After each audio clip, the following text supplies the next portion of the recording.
Ons vat net so 1 minuut en pragtig daar waar jy staan, sê werklik uit jou hande vir die Here dat jy hom lief het.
Here, dankie dat ons vanmôre op 'n plek kan wees waar dit nie feite en godsdiens en kennis en die ritueel is wat vanmôre ons dryf, maar 'n verhouding met U, 'n liefdesverhouding. U het ons lief en ons het U lief. Hierdie verhouding met U is vanmôre 'n realiteit vir ons.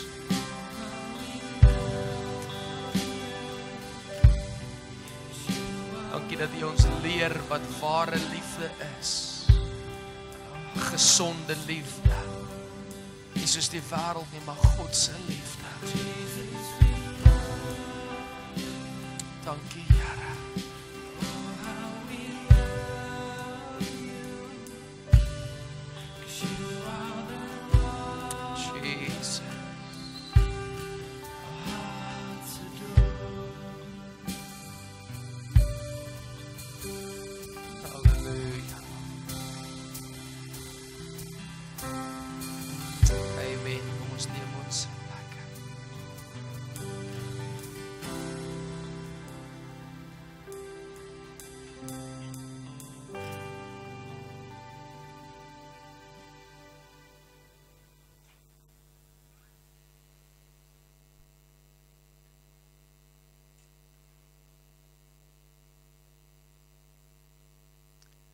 Verlede Sondag het ek die voorreg gehad om saam met Marie in Potchefstroom te wees. Die Christenwerkers Internasionaal is die oorkoepelende liggaam. Dit is die bestuursliggaam van die verskillende kerke waarin ons affilieer.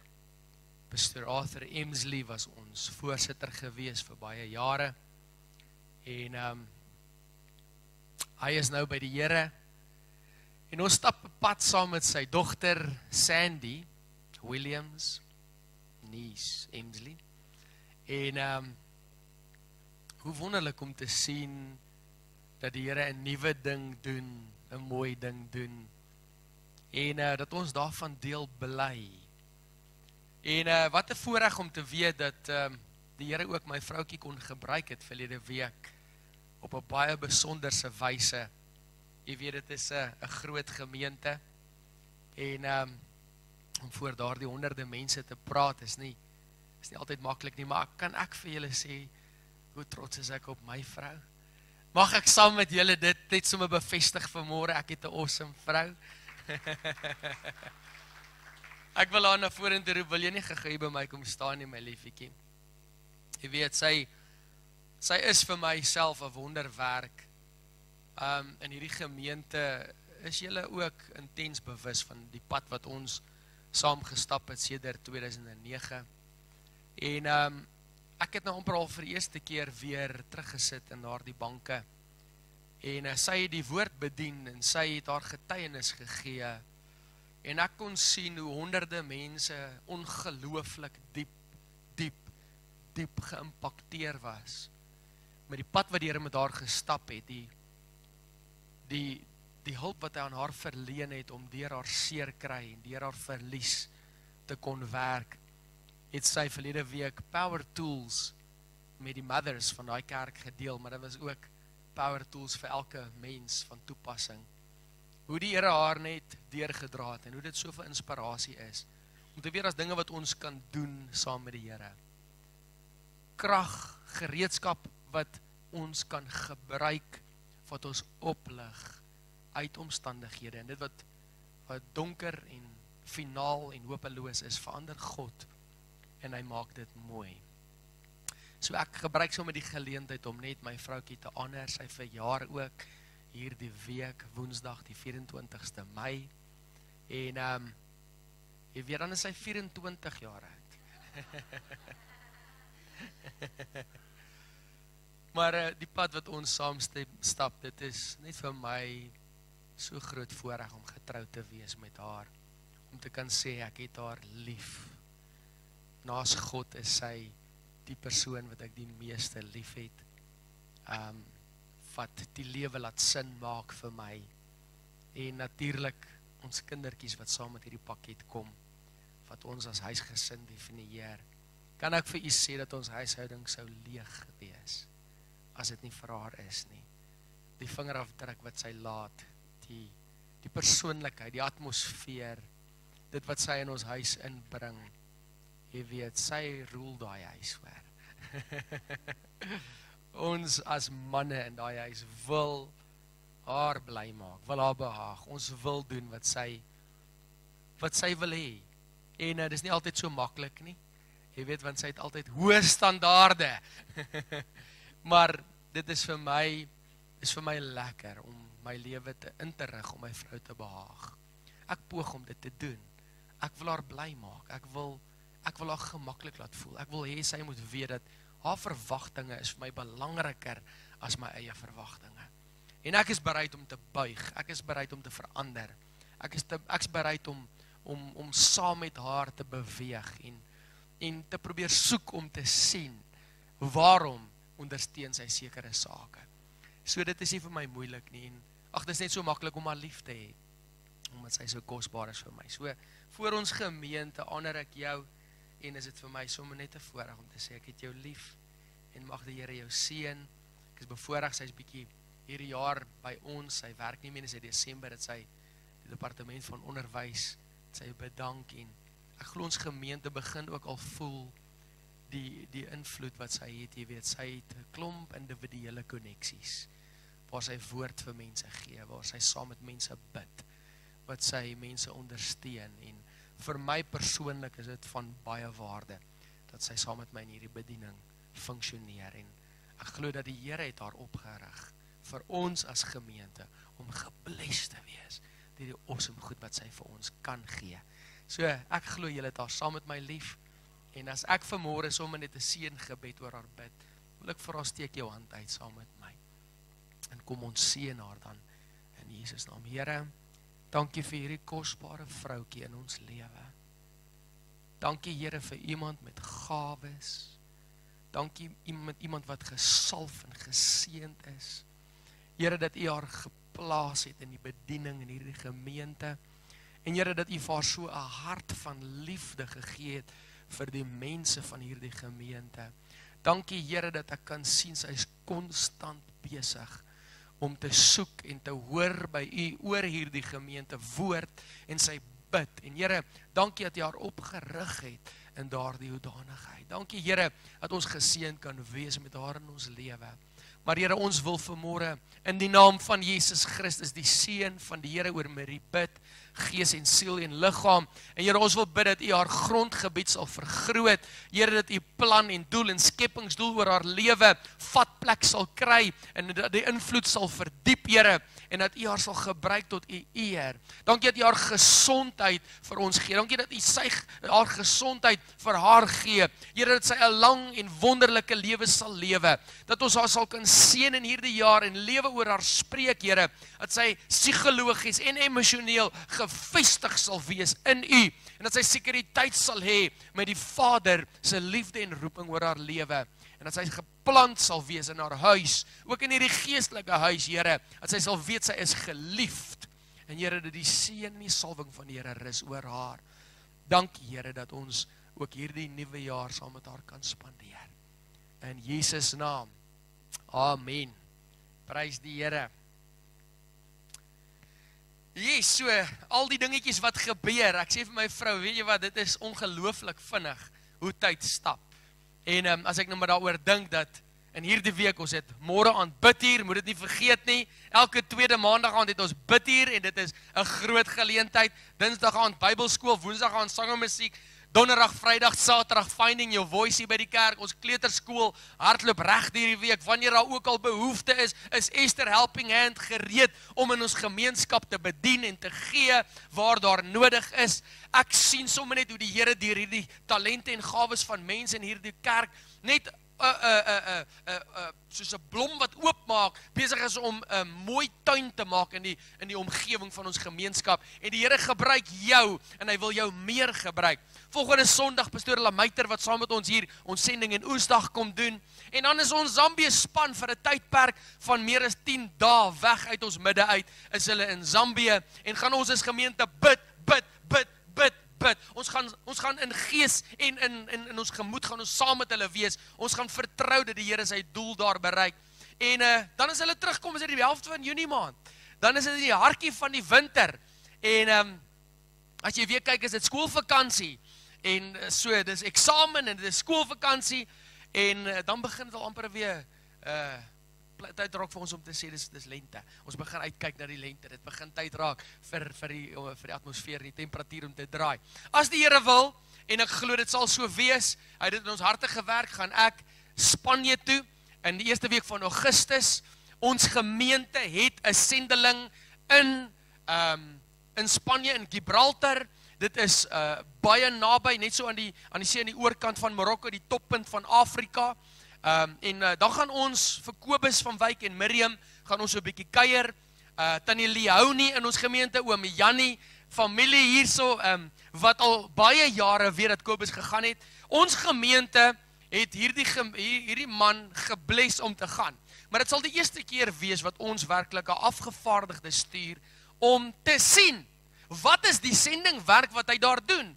En om ons te koppel as gemeente op 'n groter vlak aan die sendingwerk daar.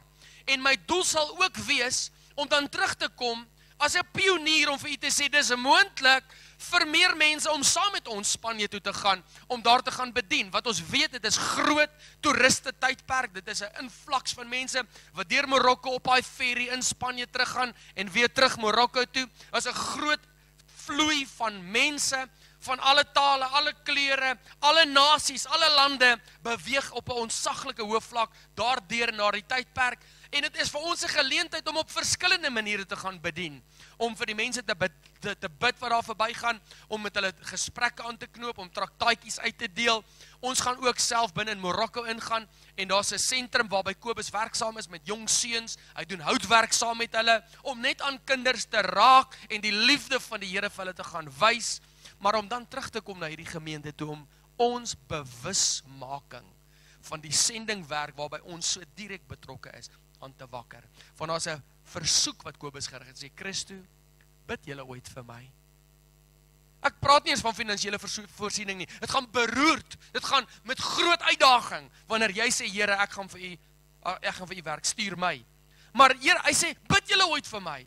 En ek sê, mag dit so wees, dat hierdie beginsel van uit die oog, uit die hart, nie op ons van toepassing wees nie. En mag ons betrokke raak, mag ons sien wat aangaan, mag ons taal rondom sending en die bewustheid van wat in die wêreld om ons gebeur, mag daar die sensitiwiteit verdiep, En as dit is dat ons self ook kan gaan en daardie gesin daar gaan bemoedig in hulle werk wat hulle elke dag vir die Here doen, mag dit so wees dat dit uit ons gemeente uit gebeur. Net soos wat ons Zambië toe gaan, soos wat ons al Lesotho toe gegaan het, soos wat ons al Mosambiek toe gegaan het, verbreed die Here ook ons voelers na ander lande toe. So, kom ons bid saam. Hierdie gemeente is 'n gemeente van die koninkryk van God wat kerkplanting ondersteun, wat kerkgroei ondersteun, maar wat eintlik die hart van Jesus wil sien gedeponeer wees in ander mense se lewens. So tydig en ontydig, op watter manier ook al, wil ons dit sien gebeur. Is jy opgewonde saam met my om te weet daar is dinge wat gebeur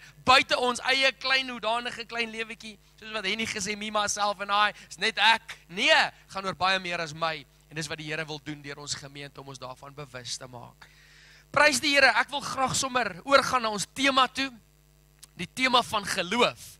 So ek het hierdie woord die eerste keer bedien in die eerste naweek van my maand met ons familiedag, en verlede week was dit Moedersdag met pastoor Corrie, en dan het ek nou vandag die voorreg om ook ons tweede boodskap met u te deel, wat verder gaan op hierdie tema geloof. Geloof. En ek dink net dit is die gees van die Here wat weet hoe nodig het ons dit om nog in ons geloof te groei.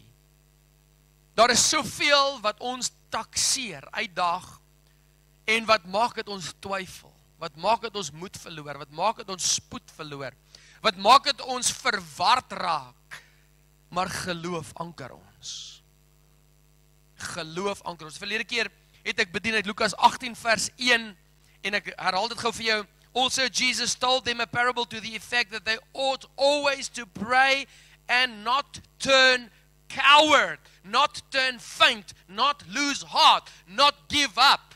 En hy het gesê, ek vertel julle hierdie verhaal van die onregverdige regter, en ek bevestig vir julle, ons dien 'n regverdige regter. Kom na hom toe met vrymoedigheid, sodat julle mag glo. En dan vra Jesus hierdie vraag, maar wanneer die Seun van die mens terugkom, sal hy nog geloof op hierdie aarde vind? En Jesus het uiteindelik geweet, dat terwyl hy nog gewandel het met die disippels, en daar was, en die wonderwerke kon doen, was dit so 'n high vir mense om te glo. Ek bedoel, gaan jy glo as jy sien die werk, iemand ewe skielik 'n ou op uit die dood?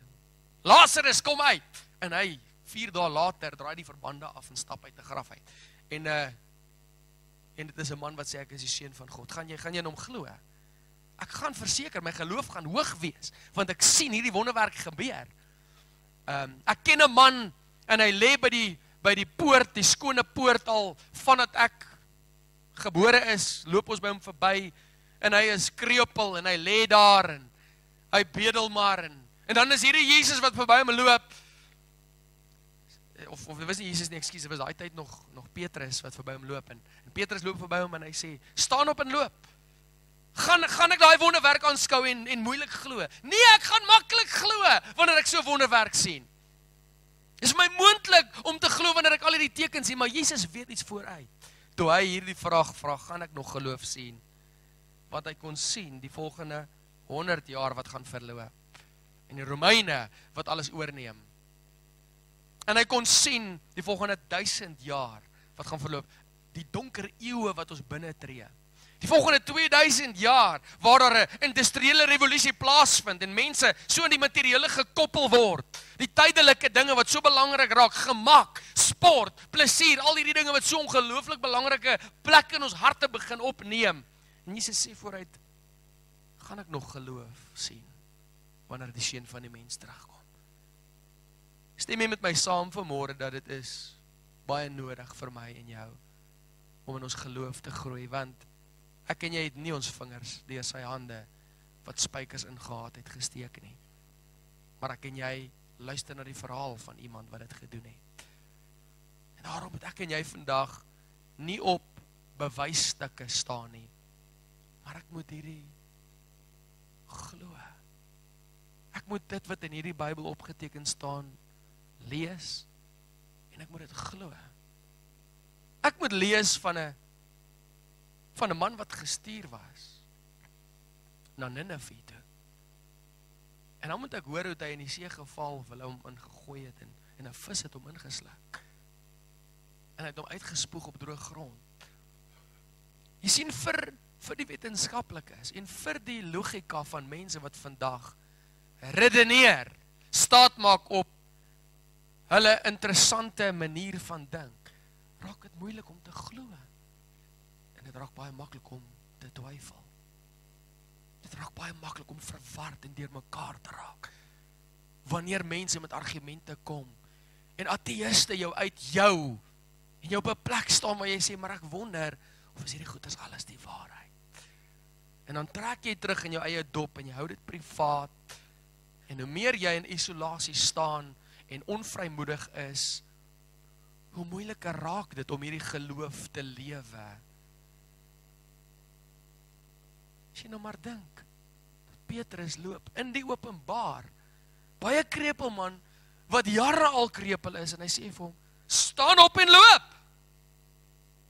En ek sien die onvrymoedigheid van die mensdom, Christene, kinders van die Here, ek en jy, om met daardie selfde autoriteit en vrymoedigheid na iemand wat siek is te gaan en te sê, in die naam van Jesus wees genees, in die openbaar. Miskien is dit nog vir ons okay in die kerk. Ek vertel hierdie verhaal, nie omdat ek daarmee spog nie, maar omdat ek eintlik iets gesien gebeur het, wat die Gees van God kan doen. Ek het so in 2008, het ek kantore gehad in Rodepoort, en ek het in die oggende 5 uur uitgery Rodepoort, en dan het ek sommer direk van Rodepoort af, maar deur die verkeer gesit hier op die N1, en dan was ek net betyds gewoonlik vir ons geestelike groeikursus, wat 7 uur begin hier by die kerk, of 'n Bybelstudie wat ons ook al doen. En dit begin dan 7 uur, en dan ry ek sommer direk uit Johannesburg uit. En daar was een so 'n dag gewees, en ek ry in my kar, en ou Wynand het nog saam met my gery, wat ook in ons gemeente was daai tyd. En ons bid so vir hierdie Bybelstudie wat nou gaan gebeur vanaand, die mense wat daar gaan wees. En ons vertrou die Here dat hy harte gaan aanraak, en ons musiek in die kar speel, en ons ervaar so die salwing van die Here. Ek en nou Wynand praat oor die Here, en dit is net so 'n tyd wat ons net hierdie awesome presence of God het in die kar. En ek besef, ou Wynand het nog nie eens geëet vandag nie, want hy was nou saam met my daar so gewees. En ek sê vir Wynand, nee kom, laat ek gou vir jou ietsiekie koop. En ons stop daar so langs die N1, is daar so 'n engine, en ek bestel vir hom nou ook al wat hy wil eet. Terwyl ons nou wag vir die eetdingetjie vir hom, en 'n koffietjie vir my, staan ek oorkant die toonbank, en 'n dame staan daar, en die Gees van die Here wys vir my, sy is bedroef. Ek kan sien sy het behoefte, en ek sê dit, ek net in vrymoedigheid, ek probeer nie 'n show gooi of enigiets nie, ek sê vir, die Here sê vir my, jy is ontsteld, maar hy sê ook, dat jy kan aan hom vashou, en jy kan aan hom glo, en hy wil jou ontmoet vandag, en daar bars sy in trane uit, die werknemer van die, ek dink is 'n Wimpy, en ek vat haar hand, ek sê, kan ek vir jou bid? Maar ek is net bewus van dit wat die Here nou hier tussen my en haar doen. En terwyl ek vir haar bid, en ek werklik die salwing van die Here voel, en ek sien sy reageer op dit wat God nou vir haar beplan het. En ek sê amen, en ek maak my oë oop, toe staan die volgende werknemer daar, en hulle vra, will you also pray for me? En ek sê natuurlik, en ek vat dit die persoon lang as aan, ek begin bid vir die persoon, en ek sê, Here, seën hierdie persoon, wat hulle behoefte ook al is. En toe ek het net klaar gedoen, het tik iemand hier my agter my, en hy sê, ek is 'n trokbestuurder, en ek is nou op pad Kaap toe, asseblief wil jy nie ook net bid vir my nie, en ek draai om, en ek bid vir hierdie persoon, en weet jy, ek dink, ek was so verbaas, dat dit so, deur my gaan dat mense my, eweskielik in die openbaar, vra bid vir my, en ek beleef so die Here wat daar werk, ons vat die kos en ons loop uit, en toe ons in daai kar klim, sê ek vir Wynand, man, ek wens, ek is so spyt, ek sommer as ek kon nou omdraai, maar ek moes op daai counter geklim het, en ek moes vir die mense in die openbaar gevra, is daar nog mense wat gebed nodig het in hierdie plek, want die Here is hier, want ek is so bewus van wat God wou doen, maar ek het God beperk. Ek het nie op daai toonbank geklim nie, en ek het nie vir 50 mense in daai plek tot aandag geroep vir wat God kan doen om mense se behoefte te herstel nie. Prys die Here vir die mense wat daaraan geraak het. Maar ek sien hoe dit onaanvaarbaar is vir die mens om met daardie tipe vrymoedigheid in die openbaar te funksioneer. En weet jy wat is dit? Die gebrek aan geloof dat dit is wat God wil doen en mense, wie weet dat Jesus verander lewens? Wie weet dat Jesus verander omstandighede? Nou as dit die waarheid is, hoekom lewe ons asof dit nie so is nie? Ons sien mense in behoefte, ons loop by hulle verby, maar ons bied nie vir hulle aan wat waarlik die antwoord is in hulle lewe nie. Ons is te onvrymoedig. Ons is beperk. Ons is te bang. Wat gaan hulle van my dink? Wat as God nou nie opdaag nie? Wat as hulle my vloek? So ons keer in onsself in. En ons reserveer, en dit is hoekom die woord sê, dis 'n skat in erdekruike. Ons sit hierdie maatemmer oor die lig. Ons maak dit toe. En ons besef nie eintlik hoe verblind is ons teenoor die model wat God eintlik vir ons gestel het nie. Jesus, waar ook al hy beweeg het die antwoord vir mense gegee. Van 'n klein seentjie af, het hy soos 'n leermeester rondbeweeg. Want hy was gewillig om sy mond oop te maak. Hy het die salwing op sy lewe erken. En ek vra die vraag vir jou vanmôre wat in hierdie plek sit. Erken jy God se salwing wat oor jou lewe is? Of glo jy dalk dis net bedoel vir pastoor Christo, of vir Marie, of vir oom Willie, of vir Johan? Glo jy dis ook dat die gees van die Here is op jou om gebrokenis van hart te verbind, terebinte van geregtigheid? Is dit ook vir jou 'n blye boodskap wat jy moet bring, waar jy gaan? Jy sê, nou gaan jy sê, maar ek is 'n introvert. God het my nie so gemaak nie. Wil ek vir jou sê, nonsens. Van dit wat jy het, sal jy uitbundig kan deel, as jy waarlik glo dat dit 'n verskil kan maak. Ons sit ons hoop op dit wat ons dink belangrik is. En ek praat sommer net algemeen, kenmerkend van die mens. Ons dink dat geld is dit wat ek nodig het om vir my te voorsien. En daarom sit ek my hele hart agter dit in, om geld bymekaar te maak. Ons sit ons wese, plaas ons op hierdie materiële dinge wat ons dink, dit gaan my gelukkig maak. Want ek dink dis die antwoord. Sonder dat ek dit erken, my gedrag wys dit. Stem jy met my saam dat dit so kenmerkend is van die mens? Terwyl die boodskap van die Here daag my en jou uit om die superieure raak te sien. Wat waarlik voorsiening gee, is Jehovah Jireh, my provider. Jesus, God, my voorsiener. As dit dan waarlik my begrip en oortuiging en geloof is dat hy voorsien, gaan ek hom nie meer soek as geld nie. Soek eers die koninkryk van God en al die dinge gaan vir jou bygevoeg word. As ek dit glo, dan gaan ek weet dat as ek God waarlik soek, dan gaan ek in elk geval nie gebrek hê nie, want sy woord beloof dit vir my. Hy sê waar jou skat is, daar sal jou hart wees. En eintlik wanneer ons praat oor die tema van geloof, kom die gees van die Here en hy daag my en jou uit om te sê, wat is vir jou prioriteit? Waar is jou skat? Wanneer Jesus vra, sal ek nog geloof vind, dan sê dit eintlik instrumenteel vir my en jou om te sê, mag ek net nie op daai plek kom waar ek my geloof afwater nie, waar ek my geloof verloor nie, dat ek nie mag twyfel in die ware dinge waarop ek Sondag vir Sondag opstaan nie, maar dat ek dit begin leef in my lewe. Ek mag dit nie verloor nie. Ek mag nie daaroor twyfel nie. Ek mag nie toelaat dat die omgewing om my so kontamineer, dat ek hierdie dinge nie uitleef nie. Ek het nodig om dit te leef. In Hebreërs 11 vers 1, ek het dit ook verlede keer gesê, sê die woord, dat geloof is 'n vaste vertroue op die dinge wat ek hoop, 'n bewys van dinge wat ons nie kan sien nie. En weet jy wat? Dan sê dit in vers 3, deur die geloof verstaan ons dat die wêreld deur die woord van God toeberei is, sodat die dinge wat gesien word, nie ontstaan uit sienlike dinge nie. So hier kom hierdie Hebreërs, hy sê, as ek sê, geloof is 'n vaste vertroue op dinge wat ek hoop, 'n bewys wat ek nie kan sien nie, dan kom hy en hy verduidelik, Alles, hierdie wêreld waarin ek en jy lewe, het ontstaan, nie uit sienlike dinge nie. Dis nie 'n evolusie van 'n Big Bang, van 'n partikel wat het ontplof het en geëvolusioneer het. Dit kan jy sien. Nee, dis nie hoe hierdie wêreld begin het nie. Die onsienlike, God se woord, dis hoe alles begin het. Nou as ons sê, wat sien ek?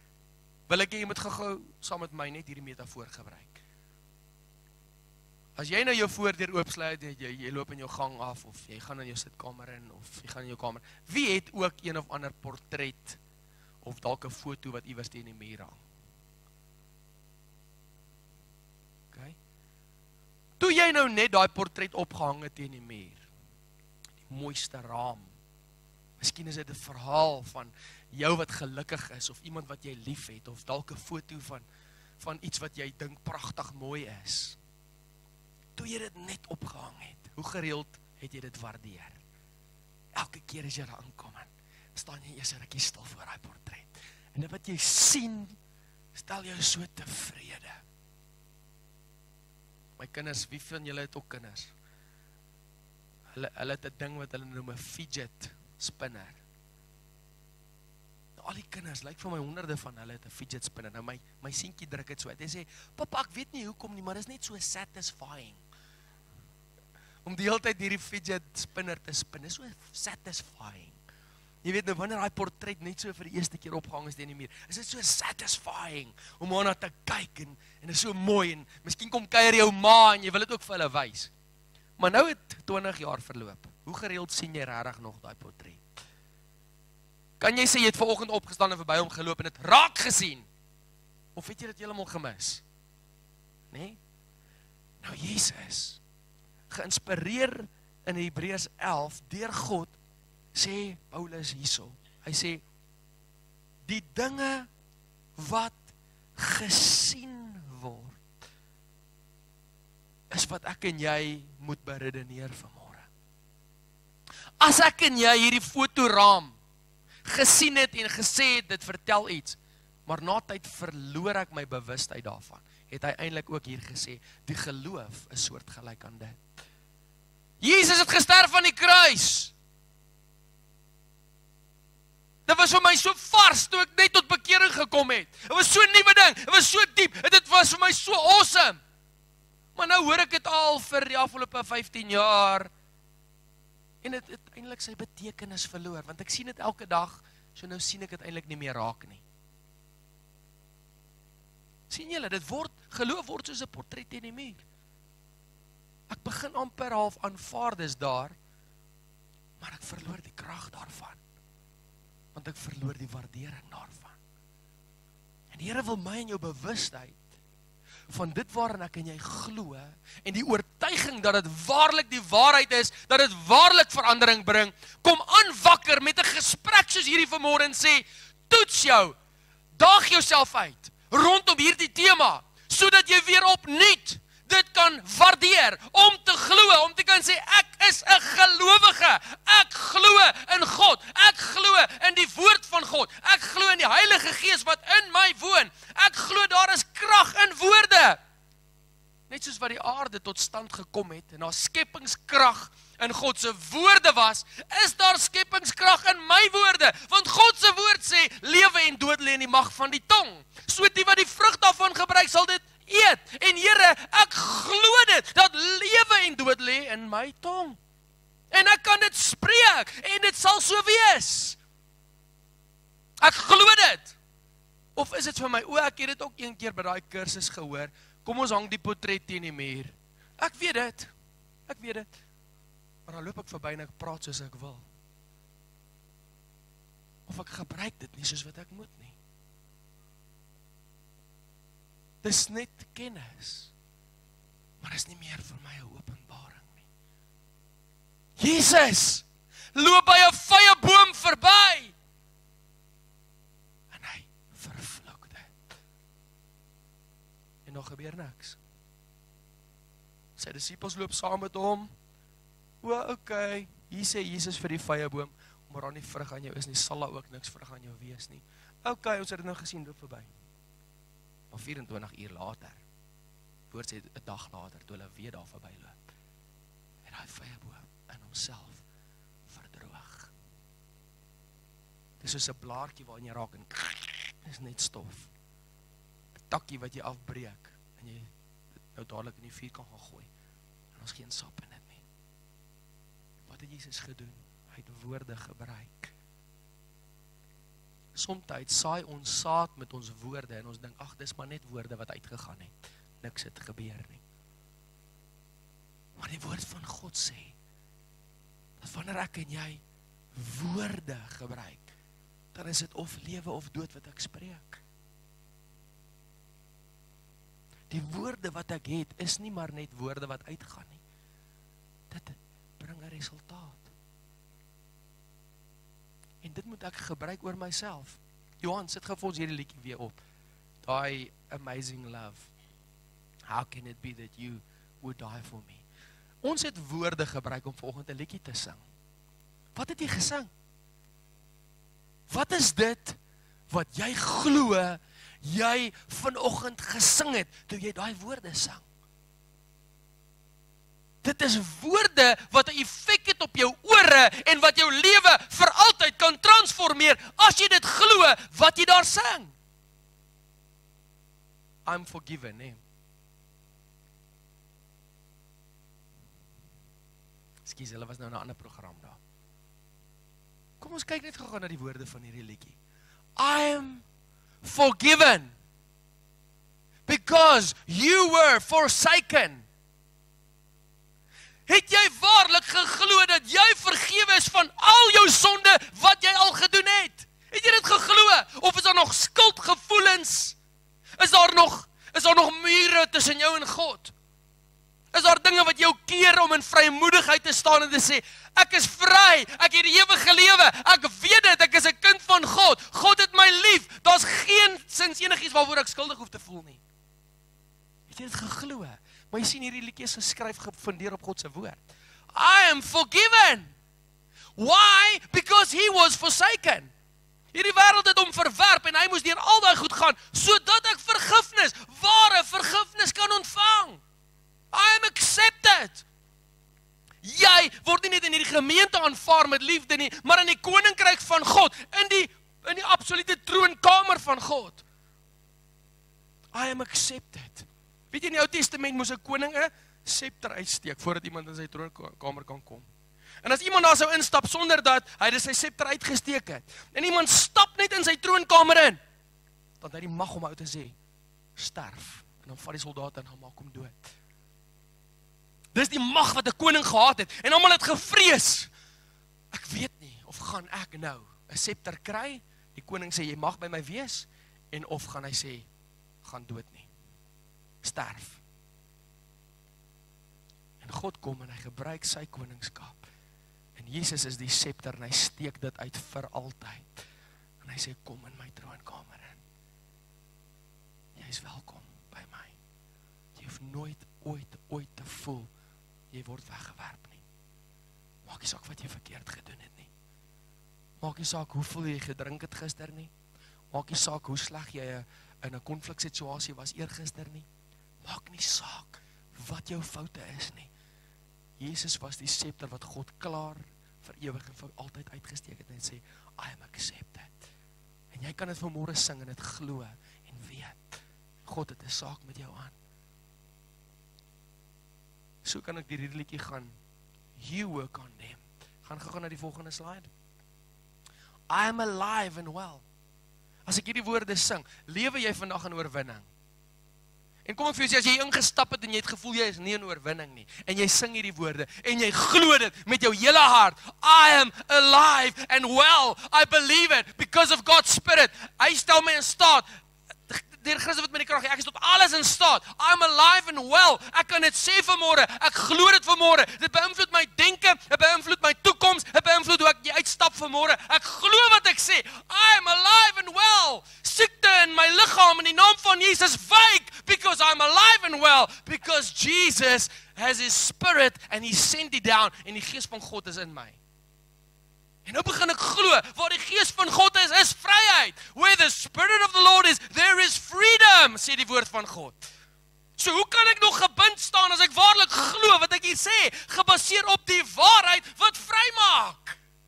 Ek kan nie gebind wees nie. Ek kan nie meer depressief wees nie. Ek kan nie meer gebukkend gaan onder die aanslag van die duiwel nie, want ek sê hier die lewe in my mond. Ek spreek lewe. Kom ek lees vir jou dit. Die woord van die Here sê, en hy praat met Petrus, Jesus self, sê vir hom, ek gee vir jou die sleutels tot die koninkryk van God. Wie ken daai gedeelte? Hy sê, dat die sleutels van die koninkryk van God word vir Petrus gegee en op dit sal ek my kerk bou. Dis 'n rots, soos 'n vaste fondasie.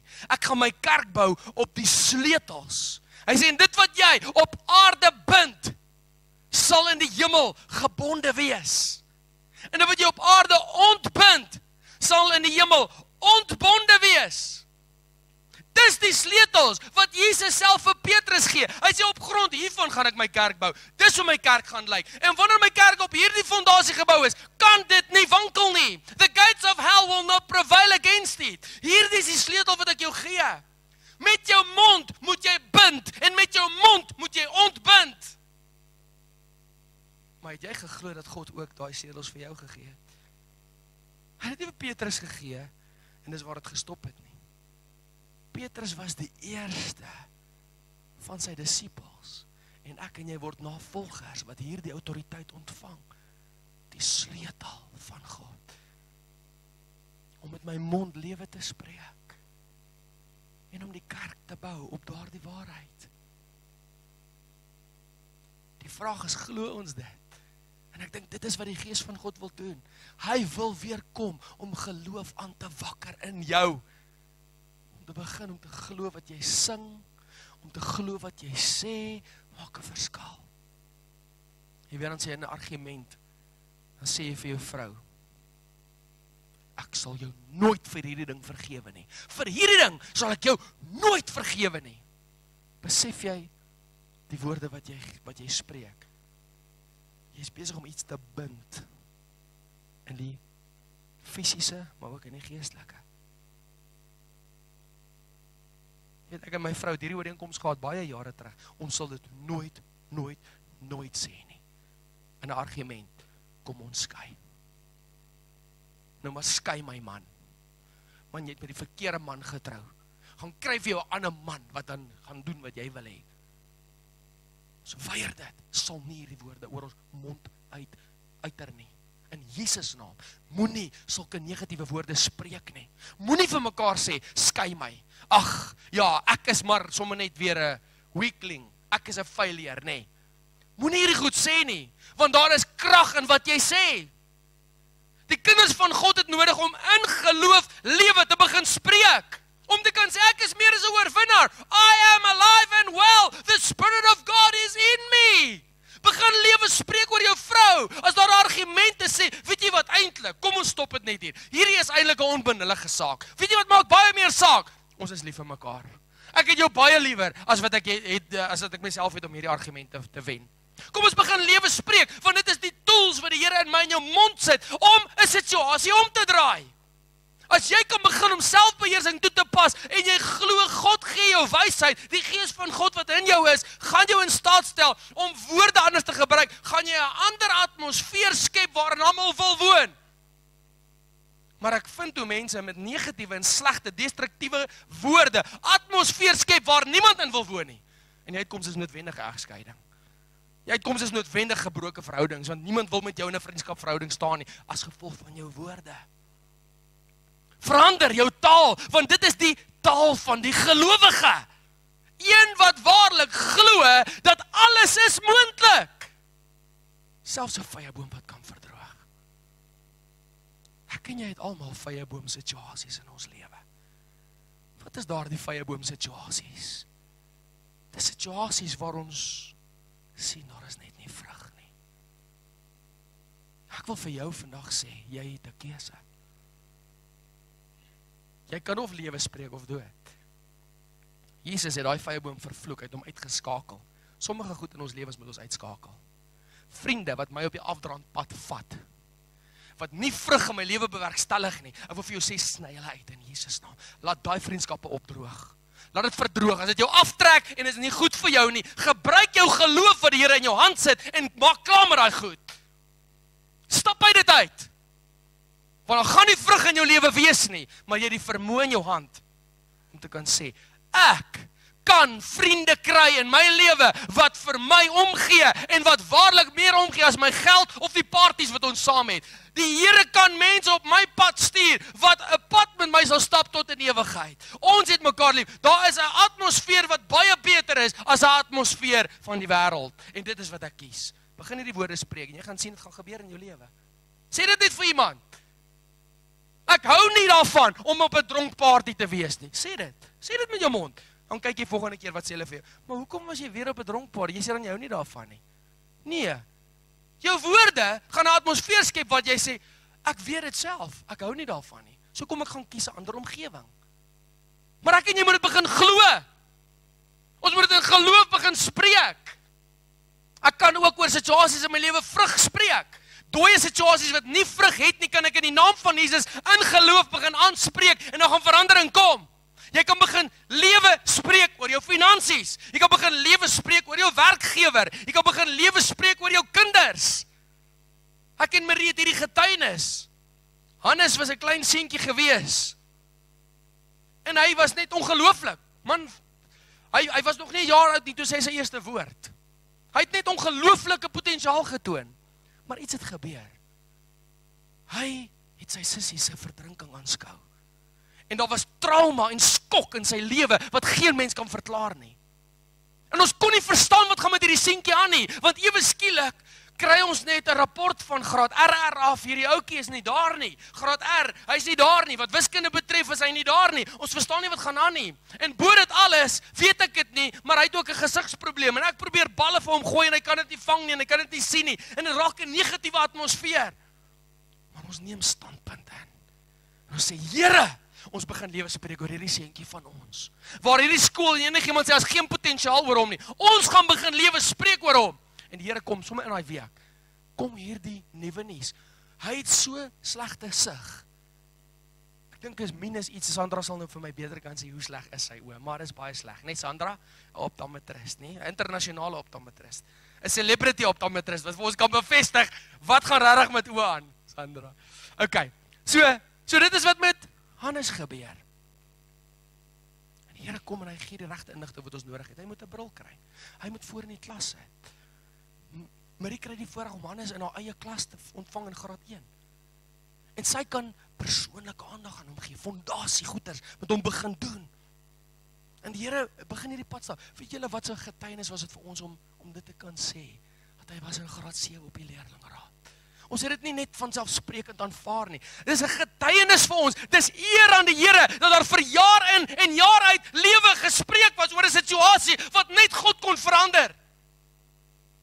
En hy sê in graad 8 in sy eerste kwartaal is wiskunde sy beste vak. 83% vir wiskunde. Ek spreek lewe oor daai seentjie in Jesus naam en ek gaan aanhou om dit te doen want die Here het vir ons daardie vermoë in ons mond gegee om te kan lewe spreek oor situasies wat jy weet net God alleen kan uitsorteer. Maar doen dit in geloof. Moet dit nie net soos 'n portret in die muur sit en sê o ek weet ek moet nou nie negatief praat nie. Gebruik dit as 'n instrument in jou hand. Want God gee vir my en jou die sleutels tot die koninkryk. Wat ons op aarde bind, sal in die hemel gebonde wees. Wat ons op aarde ontbind, sal in die hemel ontbonde wees. Kerk van die Here, God het hierdie afspraak met my en jou vanmôre. Want hy wil my en jou weer aan hom koppel, aan die waarheid van die woord, aan 'n sekere manier van leef, wat onderskei van die wêreldse manier van leef. Die Bybel sê, moenie in die wêreld gelykvormig word nie. Moenie begin om jou gedrag in te rig soos wat die wêreld dit doen nie, want dit gaan nie vrug lewer nie. Maar rig jou lewe in, volgens die woord van God. Jy word genoem wat? 'n gelowige. Begin so optree soos een wat geloof het. Begin om jou lewe te baseer op die onsienlike. Blaai gesaam met my na 2 Korintiërs. 2 Korintiërs hoofstuk 4, vers 18. 2 Korintiërs hoofstuk 4, vers 18. Dan gaan we hiermee afsluit. 2 Korintiërs 4 vers 18. Since we consider and look not to the things that are seen, but to the things that are unseen. For the things that are visible are temporal. It's brief and fleeting, said the Amplified. But the things that are invisible are deathless and everlasting. Maar in jou vertaling sê, ons wandel nie in aanskoue nie. Ene wat ons kan sien nie, maar in die onsienlike. We walk by faith and not by sight. Ons wandel in geloof. Dis hoe ons lewens inrig. Nie die dinge wat ons kan sien nie, maar die dinge wat ons glo. Glo jy dat alles sal ten goeie meewerk vir hulle wat God liefhet en as sy voorneme geroep is? Glo jy dit? Kom ek sê vir jou, wat is die tipiese gedrag van die mens? Hulle vrees die slegste uitkoms. Hulle vrees dat die ergste gaan gebeur. In die naam van Jesus wil ek dit oor jou proklameer. Daar sal nie by jou huis ingebreek word nie. Daar sal nie geroof word by jou nie. Jy hoef dit nie te vrees nie. Jy mag dit nie vrees nie. In die naam van Jesus wil ek vir jou vryspreek van dit.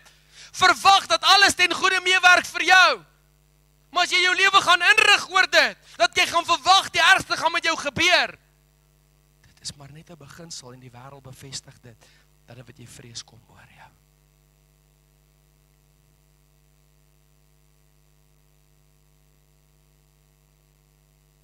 En in Johannes hoofstuk 4 sê dit, wanneer die liefde volmaak geword het, dryf dit die vrees buite.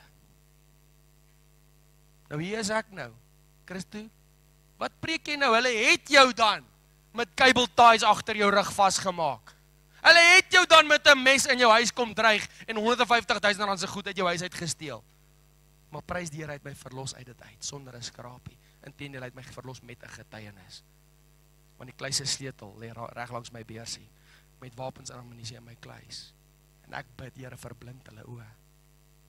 Hulle vat my beursie, hulle vat nie aan my kluis se sleutel nie, wat reg langs my beursie lê nie. Hulle kom vra my 3 keer. Hierdie huis het 'n kluis, waar is die sleutel? En ek bid in tale. Ek spreek dit aan en jy kom na my toe en sê, I am also a child of God, it's just that I don't have a job right now. So prys die Here. Daai vuur is nie eens op my klere nie. Nou julle daai manne Saterdag mesig en Abednego binne 'n vuur ingegooi gewees. Want hulle uitkom toe ryk hulle nie eens na rook nie. So hoekom moet ek en jy vrees dat die ergste met ons gaan gebeur? Hoekom moet ons bang wees? Want weet jy wat? Wat is die ergste wat die mens vrees? Die dood. Dit is eintlik waarna ek die meeste uitsien, as ek met jou eerlik is.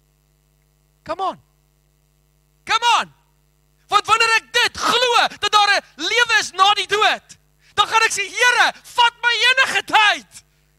Ek gaan nie bang wees vir die dood nie. Want ek glo dat daar is 'n opstanding uit die dood. Dit hoef my nie bang te maak nie. Hoekom moet ek die dinge vrees wat op aarde met my kan gebeur? Wanneer ek 'n gelowige is ek gevul met die gees van God. En ek besef, in elk geval gaan hierdie liggaam van stof tot stof. Jy moet dit weet. Dit gaan gebeur. Dit is in elk geval my en jou lot. Nee, ons liggaam is 'n lot. Dis nie my en jou lot nie. Ons liggaam is 'n lot. Want ek en jy woon maar net binne in hierdie liggaam. Ek en jy is geesteswesens wat hierdie liggaam gaan verlaat en gaan vir ewig by God wees. So in my boodskap met u vanmôre oor geloof, maak ek hierdie stelling. Moenie vrees nie. Moenie bang wees dat die ergste met jou gaan gebeur nie. Kom terug na die plek waar jy lewe spreek en begin sê, alles werk ten goeie mee vir hulle wat God liefhet, vir hulle wat na sy voorneme geroep is. Begin dit spreek. We walk by faith and not by sight. Ek is 'n lewende getuie. Die baljy was voor my hek. Hulle het my Mercedes opgeskryf. Hulle het my meubels getel. So moenie eens dat dit jou bang maak nie, want weet jy, die Here het my daardeur ook gehelp. My getuienis, dat dit is die moeite werd om geanker te bly aan die Here. Ja, wil jy dit weet, ek het ook konfliksituasies in my huwelik gehad. Dit gebeur nog, maar die Here help my elke keer. En dit is 'n spier wat al hoe sterker word vir my om te kan sê, ek gebruik die wysheid van die Here as priester van my huis om elkeen van daai situasies te ontlont. Moenie egskeiding vrees nie. Maar die Here gaan jou ook help as jy geanker bly in hom en jy in geloof staan. Moenie die ergste oor jou kinders vrees nie. Jesus, kom gee vir my en jou die sleutels tot die koninkryk van God. In hierdie gedeelte ook, waar hy praat van die koninkryk van die hemel is soos, sê hy ook, ek gee vir julle hierdie perspektief. Die koninkryk van die hemel is soos mosterdsaad. Jy weet, as jy en ek geloof het soos mosterdsaad, dis nie, ek sit nou soveel pressure op jou, jy moet nou 'n gelowige reus wees nie. Nee, sê vir jou so, die kleinste van alle sade. Wie wat maak hy in die koninkryk? Hy sê, hy saai daai saad in sy veldland. Die kleinste van alle sade, en dan word dit die grootste boom. 'n mosterdsaad. Gee die grootste vrug denkbaar. As ek en jy klein saadjies van geloof net begin saai, sê Here, ek vertrou U net in hierdie saak. Kom my help, kom my swakheid te help. Toe julle verlede keer het ek gesien Korintiërs het dit my so hard geraak. His power is made perfect in my weakness. Here, al is ek swak, maar ek gaan U vertrou in hierdie saak. Vir dit wat ek nie kan sien nie, maar wat ek kan hoop. Die uitkoms, Here, bepaal U dit. Ek gee dit oor in U hande. Ek bely dit met my mond. Wat ook al sal gebeur, die Here sal dit bepaal. My vertroue is in die Here. Dis daai klein saadjies van geloof wat die grootste oes in jou lewe begin werkstellig. Begin dit net toepas. Kom ons sluit ons oë, net daar waar ons sit. Jy sien, die Here sê, in hierdie afgelope 2 weke, dit is nodig vir ons om te leer oor geloof, sodat ons nie gedemotiveerd is nie. Sodat ons nie in verwarring staan, in twyfel, in doelloosheid en moedeloosheid nie. Maar hy sê, ek wil jou inspireer. Ek wil jou rede gee. Ek wil jou motiveer vir hierdie lewe. Dis hoekom ek vir jou geloof gee.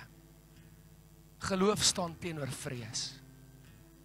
Geloof in God sê, dit is nie meer in jou hande nie, dis in God se hande. Geloof in die Here sê, jy's vry. Geloof maak dat daar potensiaal loskom in jou en oor jou. So Here, terwyl ek met hierdie gemeente praat vandag, en ons praat oor die onsienlike. Ons praat oor U wat almagtig is. Ons wil oorgee en vandag weer ons geloof opnuut bely teenoor U. Ons wil weer nuwe koers en rigting inslaan om te sê, we walk by faith and not by sight. We walk by faith and not by sight. Wat ek sien sal my nie omstamp nie, sal my nie van balans afbring nie. Wat ek sien sal my nie ontstel nie. Ek sien die Here glorieryk en vol in sy heerlikheid skyn oor my lewe. Ek sien die krag van die Here in my. Ek sien die Gees van God wat in my woon. Ek sien dat die Here 'n plan met my. Ek sien dat God is met my en vir my en nie teen my nie. Ek sien God se liefde en sy genade en sy goedheid en sy grootheid oor my. Here, dankie dat ons dit kan sien vanmôre. Ons oë gefestig op Jesus, die leidsman en volëinder van ons geloof. The author and finisher of our faith. Dis wat ek sien. Alfa en Omega. Ek gaan my oë op U vestig oor elke situasie in my lewe wat my wil ontstel. Here, ek gaan kies om my oë te vestig op U vandag. Te glo U werk dit uit vir my. Thank you, Jesus. Thank you, Jesus.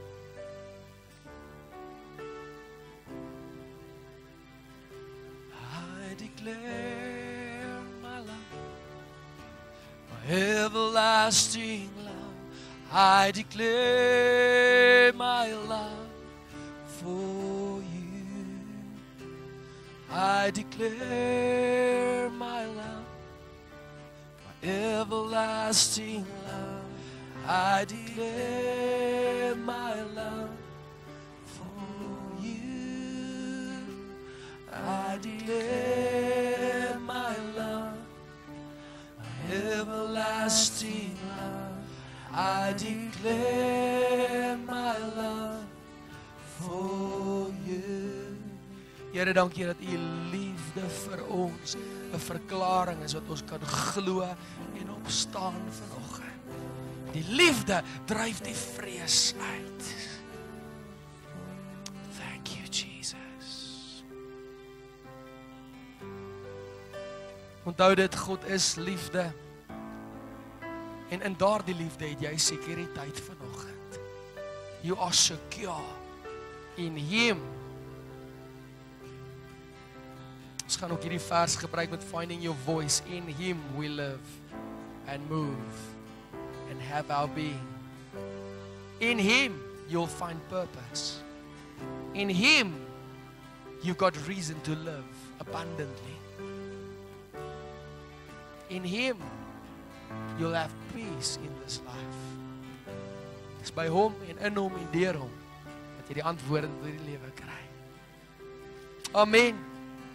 Vanaand om 6:00 kom ons weer hier by mekaar.